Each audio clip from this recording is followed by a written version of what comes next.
அரசர் அதிகாலையில எழுந்த உடனே சூரிய உதயத்தை பாக்குறது வழக்கம். வழக்கம் போல அன்னைக்கும் சாளரத்தை திறந்த அரசருக்கு ஏமாற்றம். சூரிய உதயத்தை பாக்குறதுக்கு பதிலா அவர் கண்ணுல ஒரு பிச்சைக்காரன் தென்படுறான். போயும் போயும் இவன் முகத்துல முழிச்சிட்டுமேனு சொல்லி வெறுப்போட திரும்புறாரு. திரும்புற வேகத்துல சுவர்ல தலையிடிச்சு ரத்தம் கொட்டுது. வலிய பொறுக்கவே முடியல, அதோட கோபம் வேற பொங்குது. பிச்சைக்காரனை இழுத்துட்டு வருமாறு கட்டளையிடுறாரு. அரசு சபை கூடுது. தன்னோட காயத்துக்கு காரணமா இருந்த அந்த பிச்சைக்காரனை தூக்குல போடணும்னு அரசர் சொல்றாரு. பிச்சைக்காரன் கலங்கவே இல்ல, கலகலன்னு சிரிக்கிறான். சபையில இருந்தவங்க வியப்பா பாக்குறாங்க. அரசனுக்கோ கோபம் கட்டுக்கடங்காம போயிருச்சு.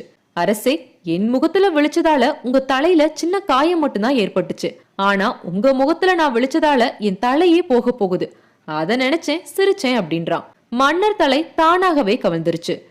தவற உணர்ந்தவன் தண்டனையை ரத்து செஞ்சு பிச்சைக்காரனை விடுவிக்கிறாங்க. தைரியம் அப்படின்றது தன்னம்பிக்கையோட மறுபெயர். அது இல்லனா சமயத்துல உயிரை கூட காப்பாத்திக்க முடியாம போயிரும்.